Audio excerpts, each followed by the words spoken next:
자, 여러분 반갑습니다. 에어컨을 청소하는 사람들입니다. 어느새 2026년 3월이 되었습니다. 이제 에어컨 청소 때문에 다들 바빠지실 텐데요. 에어컨 청소를 처음 시작하시는 분들은 이제 내가 서비스 비용을 얼마를 받아야 되나 많이 고민이 되실 수가 있습니다.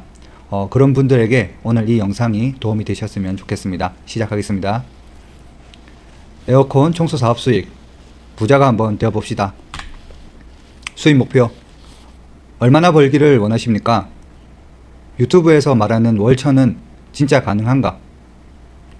그것을 한번 계산해 보도록 하겠습니다.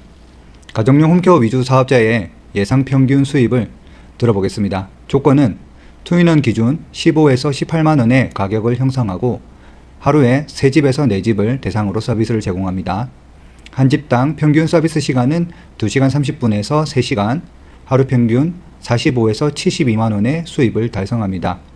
주 1회 휴무 가정 시 30일 기준 26일을 근무하고 월 예상 수입은 1170만원에서 1872만원이 됩니다.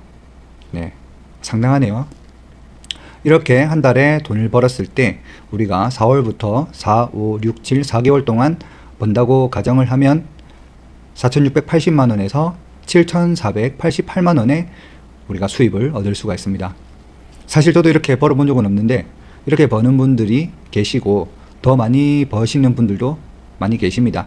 실제로 한 달에 한 번에서 이틀만 쉬시고 일을 하시는 분들도 상당히 많습니다. 저 같은 경우에는 주 5일을 주로 하고 격주로 토요일을 이제 근무를 하거나 뭐 단체건이나 아니면은 주말에 꼭 해줘야 하는 현장만 그렇게 했었습니다. 여러분은 가능하실 것 같나요? 아니면 불가능하실 것 같나요? 결론은 여러분 하기 나름입니다. 이렇게 버는 분들은 실제로 많이 있습니다. 자, 지출입니다. 간단하게 짚고 넘어가 보겠습니다. 지출 내역은 우리가 차량을 이동하기 때문에 차량 유지비, 주유비, 오일비, 그리고 뭐 타이어 등 소모품비, 간단한 뭐 경수리비가 들 수도 있겠죠. 그리고 점심을 사 먹으니까 식사비가 들고, 그리고 커피나 뭐 간식, 다과 이런 간식비가 들겠습니다. 그리고 에어컨 청소에 사용하는 약품, 그리고 뭐 카바링 테이프나 뭐 기타 소모품들 이런 것들 비용이 좀 들 거고요. 그리고 우리 아무리 잘하더라도 AS가 발생될 수밖에 없기 때문에 이런 AS 처리 비용이 들게 됩니다. 그리고 저처럼 사무실을 운영하시는 분들은 사무실 임대료가 발생될 수가 있습니다. 이렇게 지출 내역을 간단하게 우리가 짚어보고요. 가장 중요한 청소 비용입니다. 사실은 가장 말도 많고 탈도 많은 게 이 단가 문제입니다. 사실 굉장히 머리가 아픈 부분인데 제 생각에는 결국에는 자유시장 경제입니다. 그렇기 때문에 다른 사람 눈치를 볼 필요가 없고 개인 사업인데 내가 얼마를 받든 남이 뭔 상관이냐는 게 맞습니다. 그렇다고 내가 뭐 돈을 벌어서 남에게 줄 것도 아니잖아요. 그렇지만 핵심은 고객들이 다 저렴한 업체만 찾지는 않는다는 것이 핵심입니다. 그리고 저렴하게 하더라도 제대로 서비스하면은 전혀 문제될 것이 없습니다. 하지만 그럼에도 불구하고 저단가 논란은 상당히 많습니다. 그렇다면 저단가를 받는 이유는 뭘까요? 이런 부분에서 우리가 한번 생각을 해보겠습니다. 우선은 신생업체가 있습니다. 대부분의 신생업체는 기술력과 인지도, 경쟁력이 떨어질 수밖에 없습니다. 그리고 단골이 없기 때문에 신규 고객을 확보하기 위해서 많은 노력이 필요합니다. 그러다 보니 가장 쉽게 공략하고 어필할 수 있는 부분이 가격입니다. 그래서 가격을 낮추는 거죠. 두 번째로 저렴한 비용이지만 적당하다고 판단하는 업체입니다. 이런 업체들은 주로 도급업체에서 고생만 하시다가 독립하신 사장님들입니다. 그래서 도급받던 시절에 비해서는 지금 단가가 매우 훌륭하고 그래서 만족한다고 하시는 분들입니다. 그렇다면 저단가의 기준은 뭘까요? 에어컨 청소업체 대부분의 청소 비용은 제조사에서 제공하는 서비스 비용의 거의 60% 수준밖에 안 됩니다. 이게 무슨 말이냐면 예를 들어서 삼성이나 LG 같은 경우에 투인원 평균 금액이 27에서 28만원 정도의 수준으로 책정되어 있습니다. 하지만 우리가 잘 아는 에어컨 청소업체의 대부분은 평균 15에서 20만원 정도의 가격이 책정되어 있습니다. 그리고 그 중에서도 저단가라고 얘기하는 업체는 보통 13에서 15만원 정도의 가격을 책정하고 있습니다. 이게 웃긴 게 제조사 입장에서 보면은 결국 에어컨 청소 업체의 90% 이상이 저단가 업체라는 것입니다. 그렇기 때문에 나보다 적게 받는 업체라고 욕할 이유가 없습니다. 우리가 나보다 적게 받는다고 욕을 할 것 같으면 제조사에서는 우리 모든 업체를 가지고 저단가 업체라고 그렇게 욕을 할 수 있는 이유가 되는 것입니다. 중요한 거는 단가를 낮게 받더라도 서비스만 제대로 하면은 아무 문제 될 게 없다는 것입니다. 그냥 청소를 개판으로 하는 업체만 욕하면 됩니다. 청소 개판으로 하는 업체는 뭐 돈을 많이 받든 적게 받든 우리가 충분히 비난을 할 수가 있는 것이죠. 이러한 저단가 문제가 심각한데 이 저단가의 단점은 무엇이냐면 우선 가장 대표적으로 서비스 비용이 낮습니다. 서비스 비용이 낮기 때문에 수입이 낮을 수밖에 없고, 수입이 낮으면 비수기 때 스트레스가 높아질 수밖에 없습니다. 그리고 다른 업체에 비해서 더 많은 일을 해야 하기 때문에 건강이 악화될 수밖에 없습니다. 그리고 다른 업체와 가격을 비교하다 보면은 자괴감에 빠지게 됩니다. 이러다 보면은 폐업이나 이직을 할 확률이 증가할 수밖에 없는 것이죠. 그리고 두 번째로 이거는 오래 하시는 분들에 해당하는 건데, 서비스 비용을 올리기가 어렵다는 것입니다. 한번 정한 금액은 올리기가 쉽지 않은데, 왜냐하면 저렴한 비용으로 유인된 고객은 비용이 증가하면 다른 업체를 찾아서 떠나기 때문입니다. 그래서 서비스 단가를 낮게 책정하는 것이 안 좋다는 것입니다. 그렇다면 비용 책정 시 우리가 무엇을 고려하는 게 좋은가? 제 생각에는 일단은 내가 정한 목표 수입을 기준으로 서비스 비용을 책정하는 것이 좋습니다.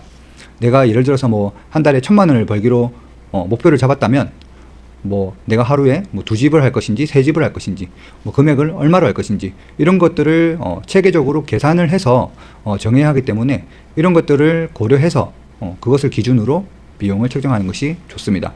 그리고 해당 지역별 평균 비용을 파악해서 지역 평균 비용과 너무 차이가 나면 조금 곤란합니다.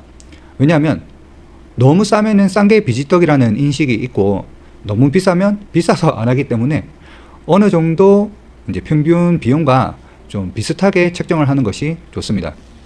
그리고 세 번째로 저는 이게 또 중요하다고 생각하는데, 나의 서비스 객단가를 계산하기보다는 이게 객단가가 뭐냐면, 내가 투인을 한 집에서 뭐 15만 원을 받느냐 18만 원을 받느냐, 이것도 중요하지만 이것보다 더 중요한 것은 내 사업의 총 매출이 상승하는 것을 고려해서 비용을 산정하는 것이 좋다는 것입니다. 쉽게 얘기해서 내가 객단가를 많이 받으려고 욕심을 부리다가 일이 없어서 일을 많이 못하면 결국에는 내 수입이 줄어든다는 겁니다.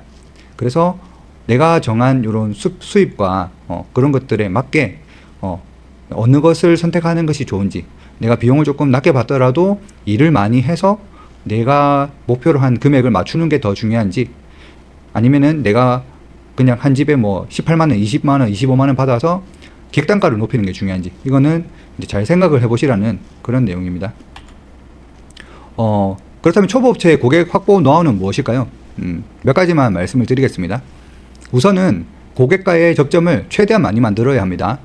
온라인 마케팅 당연히 하셔야 되고, 전단지도 만들 수 있으면 만들고, 명함은 당연히 써야 되고, 그리고 이벤트 같은 것도 할 수 있으면 최대한 많이 해서 고객과 접점을 많이 만들어야 합니다. 왜냐하면 이 지역 사회에서 지금 초보 업체 같은 경우에는 전혀 알려져 있지 않기 때문에 고객들이 찾고 싶어도 찾을 수가 없습니다.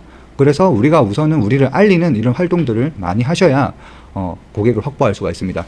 그리고 이렇게 확보된 고객에게는 반드시 만족을 시켜주는 것이 좋고요. 만족한 한 명의 고객이 100명의 고객을 다시 불러온다는 그런 마인드를 가지고 우리가 서비스를 제공하는 것이 좋겠습니다.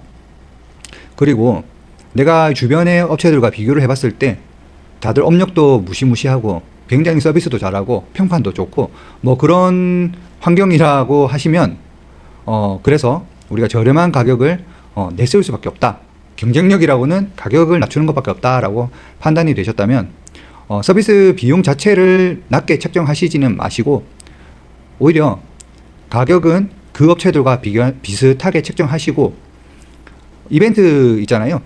예를 들어서 뭐 오픈 기념이라든가 아니면 얼리버드 아니면 봄맞이 뭐 아니면 새학기 등등 이러한 것들을 명분으로 이벤트를 해서 기간 한정으로 할인을 해주는 것이 좋습니다. 그래야 나중에 내가 도저히 이 금액으로는 서비스를 하는 것이 맞지 않다, 금액을 조금 올려야겠다라고 판단이 되셨을 때 금액을 올리기가 쉽습니다.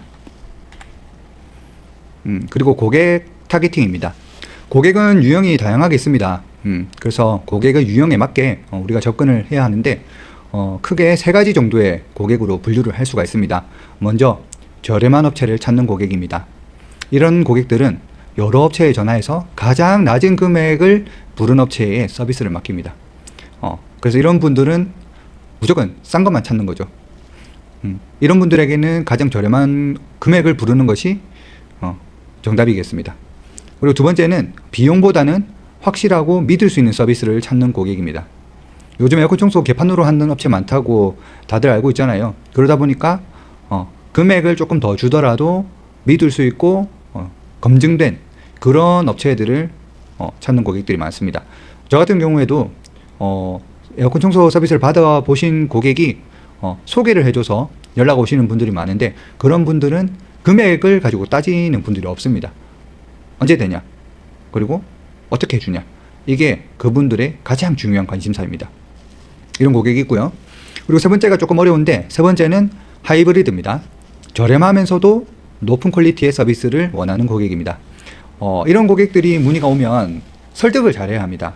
우선은 어디 업체는 뭐 예를 들어서 A라는 업체는 얼마이던데 여기는 왜 이렇게 비싸요? 라고 얘기를 한다면 마음 같아서는 그럼 거기 하세요 라고 하고 싶지만, 우리는 한 사람이라도 더 고객을 유치해야 하기 때문에 거기도 뭐 서비스를 잘 할 수도 있겠지만 우리는 이러한 서비스를 제공해서 고객님이 만족할 수 있도록 일을 하고 있습니다. 그래서 우리에게 맡겨주면 정말 잘했다는 생각이 들도록 최선을 다해서 서비스를 제공해 드리겠습니다. 이렇게 말로 설득을 해서 고객을 유치를 해야 되는 것입니다. 말발이 좀 중요한 거죠. 결론이네요. 우공이산이라는 말이 있습니다. 사공이 많으면 배가 산으로 간다는 말이죠. 에어컨 청소 사업을 시작하면서 두렵고 외롭고 과연 잘할 수 있을까 걱정이 몰려올 수도 있습니다. 그러다 보면 이 사람 저 사람 말에 휘둘리고 괜히 시작했나 싶은 생각이 들 수도 있습니다. 하지만 그런 말에 휘둘리지 말고 내 사업, 내가 올바르고 현명하게 판단해서 좋은 성과 있으시길 바라겠습니다. 화이팅입니다.